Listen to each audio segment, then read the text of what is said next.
Здравствуйте, друзья! В эфире Геоэнергетика Инфо. Максим Радайкин и сегодняшний мой собеседник Александр Фролов. Здравствуйте! Здравствуйте, здравствуйте. Что дала Европе остановка украинского транзита? Средняя цена на газ в январе в ЕС выросла на 6%. Постепенно, по процентнику, цена выросла до 517 долларов за 1000 кубометров. Фактически на 50% год к году. Александр, это ужас или это еще не все и будет хуже? Почему уж будет хуже? Я думаю, будет лучше. Надо вообще думать о хорошем. Что все как-то сразу настроены на негатив? Вот. $500 за 1000 кубов – это относительно немного, 550 относительно немного. В конце концов, Европейский Союз в декабре 2021 года увидел и $2000 за 1000 кубов, потом видел 3600 за 1000 кубов. Ну вот. Поэтому текущие цены относительно скромные. А учитывая, что объем спроса в Европейском Союзе, мягко скажем, меньше, чем был в 2021 году и в 2022 году, вот, то возможности как-то пережить текущие проблемы у Евросоюза больше. Мы с вами как-то, когда только приближалась остановка транзита, и мы размышляли, к чему это может привести, уже, в общем-то, говорили о том, что эм, Европейский Союз образца 2025 года это далеко не тот Европейский Союз, который мы наблюдали в 2021-2022 даже годах. В первую очередь по объему потребления газа. Объем потребления газа в 2021 году был 415 миллиардов кубов. Ну, в текущем году, точнее, в 2024 году, вот прошедшем, это было где-то 330-335 миллиардов кубов по предварительным данным. Существенно меньше. Значит, текущее потребление меньше. Значит, текущее потребление, а, а раз текущее потребление меньше, то при прочих равных условиях Европейскому Союзу, потребителям в Европейском Союзе проще пережить какие-то проблемы с остановкой или приостановкой поставок газа с тех или иных направлений. Ну вот. Кроме того, в Европейском Союзе были накоплены довольно существенные объемы газа к началу текущего отопительного сезона. Да, разумеется, ПХГ и запасы в ПХГ – это не панацея. ПХГ имеет свою ограниченную функциональность, свое предназначение, которое не включает в себя взять и жить на этих накопленных запасах, вообще ничего ниоткуда не импортируя. Но при прочих, опять же, равных условиях вы можете немножечко больше отбирать из подземных хранилищ, чтобы компенсировать какие-то выпадающие объемы с тех или иных направлений. Кстати, а сколько выпало? Если посмотреть на итоги первых четырех первых 4 недель января, то через турецкий коридор поставок из Российской Федерации было прокачано примерно 1,6 миллиарда кубов. Мы вот с коллегами по инфотеку посидели, посчитали. Это, ну, существенно больше, чем за тот же период января, ну, то есть за тот же период 2024 года, то есть поставки в годовом выражении выросли. Но по сравнению с, скажем, декабрьскими показателями, эти объемы сопоставимы, да. Все равно прокачано больше, где-то на 250, на 300 миллионов кубометров за 4 недели, еще раз обращаю внимание. То есть поставки в среднем выросли по турецкому коридору. Но они выросли настолько, что если они сохранятся на текущем уровне, то через турецкий коридор будет поставлено, ну, где-то 18, может, 18,5 миллиардов кубических метров по итогам текущего года. Для сравнения, в прошлом году этот объем составлял где-то 16,7 миллиардов кубических метров. То есть рост поставок через турецкий коридор, вот максимальный, который мы вот сейчас видим на этом направлении, максимально возможный рост поставок, составляет, ну, около 2 миллиардов кубических метров. До 2 миллиардов кубических метров. Через украинский коридор в прошлом году было где-то 16,5 миллиардов прокачано. Все-таки не 5 миллиардов не 5 миллиардов удается перебросить на турецкий коридор, меньше. Ну, а значит, выпадающие объемы составят, ну, при вот прочих, опять же, равных условиях, на украинском направлении выпадающие объемы с учетом прекращения транзита газа через Украину составят где-то, ну, 14-14,5 миллиардов кубов. Ну, 15, давайте округлим в сторону повышения, 15 миллиардов кубов. Это чуть более 1 миллиарда кубических метров газа в месяц. Это немало. Это, безусловно, немало.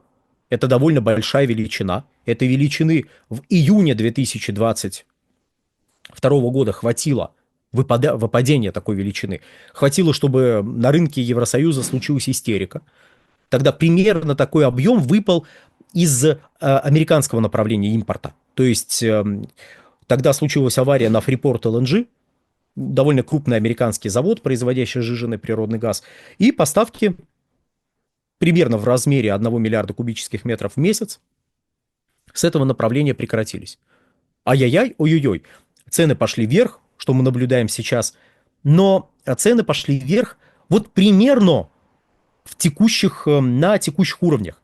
То есть это не воспринимается как ужас-ужас, о чем, собственно говоря, спрашивал Максим, но и не воспринимается так, что в будущем станет еще хуже. Нет, это неприятно, приходится переплачивать за какой-то газ, и поэтому растут цены. Но растут цены не радикально, не кратно, не в разы, то бишь.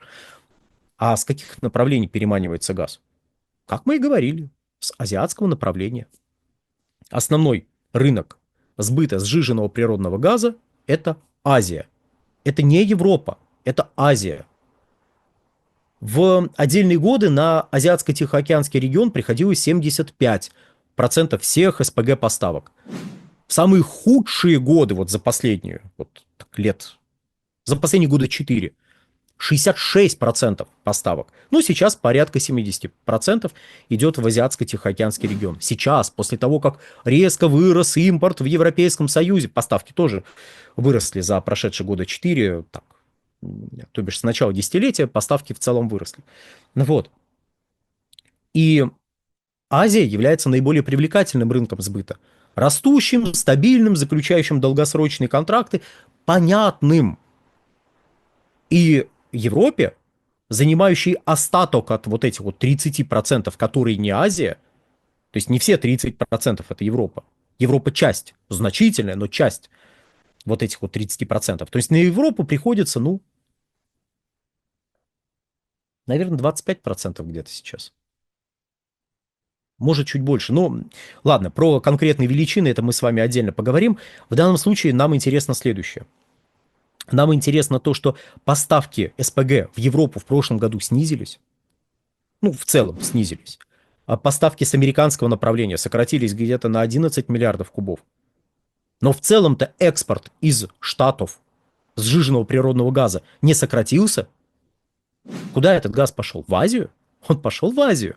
Потому что нормализация цен, нормализация биржевых котировок опять сделала Азию премиальным рынком. Куда идти? Туда, где платят меньше, точнее, туда, где ты заработаешь меньше, или туда, где заработаешь больше.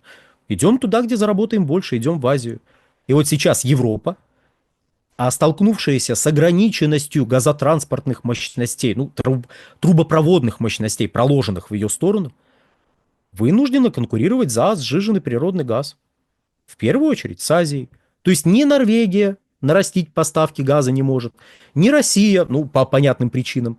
Точнее, Россия могла бы, но есть юридические обременения на некоторых направлениях, даже без учета украинского транзита, которые можно было бы как-то расшить, но их никто не расшивает на данный момент.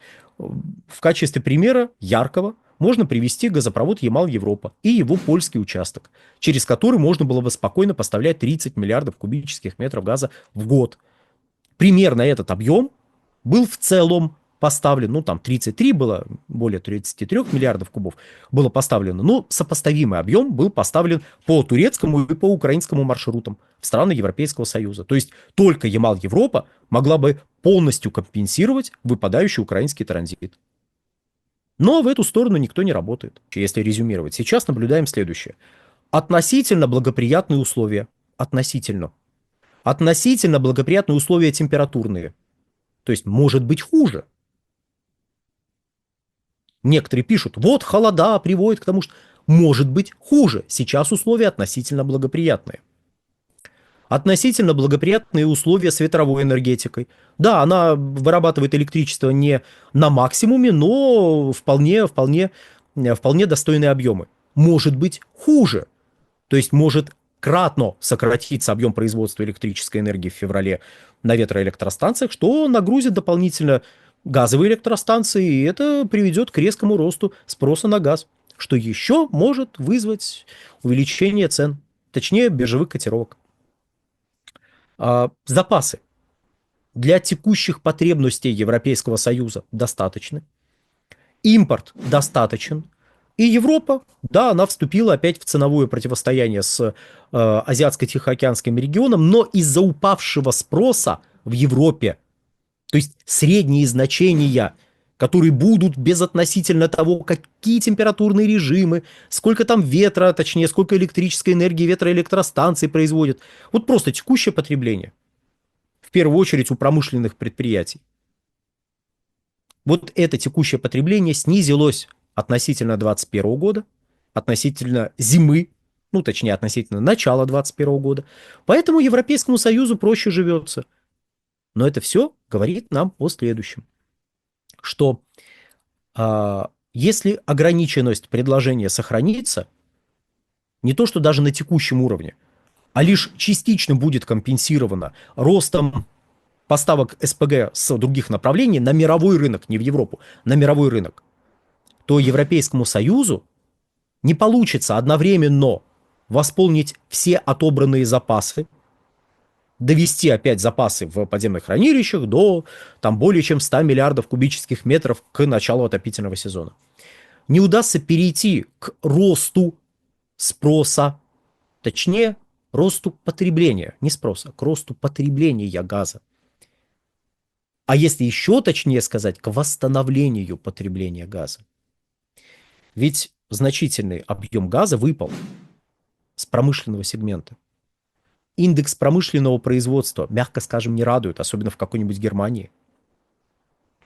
И текущий отбор, текущая ограниченность газотранспортных направлений импорта газа, с которыми сталкивается Европейский Союз, ограничивает темпы восстановления его экономики.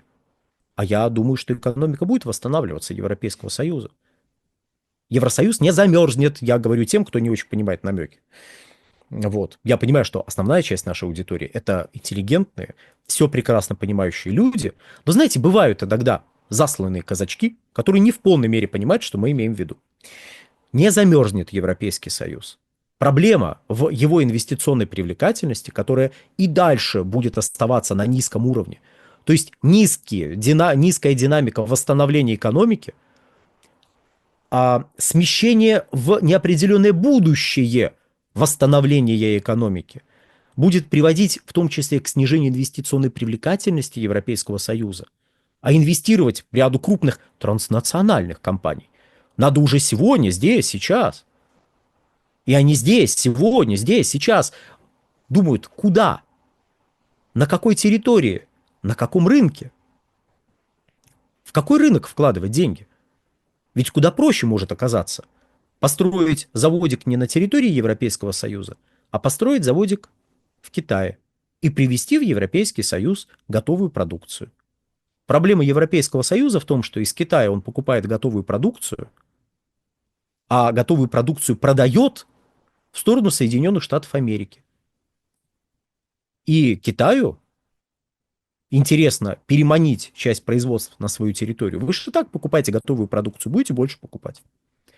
Налажены уже поставки, налажены коридоры этих поставок. Тут вот новый шелковый путь и все такое прочее.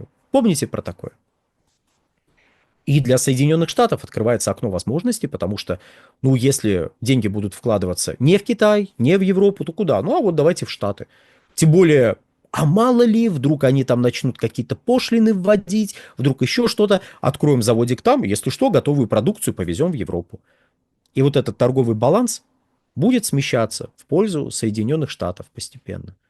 Это не обязательно, именно так и произойдет. Но все к этому идет. Вот на этом, дорогие друзья, сегодня будем заканчивать. На сегодня все. Всего хорошего. Александр, большое спасибо за комментарий. Друзья, подписывайтесь на Геоэнергетика Инфо в Телеграм, подписывайтесь на Александра Фролова в Телеграм, ссылки будут в описании и закрепленном комментарии. Там же будут реквизиты для желающих финансово поддержать наш проект, чтобы мы и дальше также бодро вещали на всех площадках без монетизации. Спасибо, до новых встреч. Всего хорошего, да, и подпишитесь на телеграм-канал «Нефтегазовая игра» и телеграм-канал «Инфотек». Все, всего хорошего.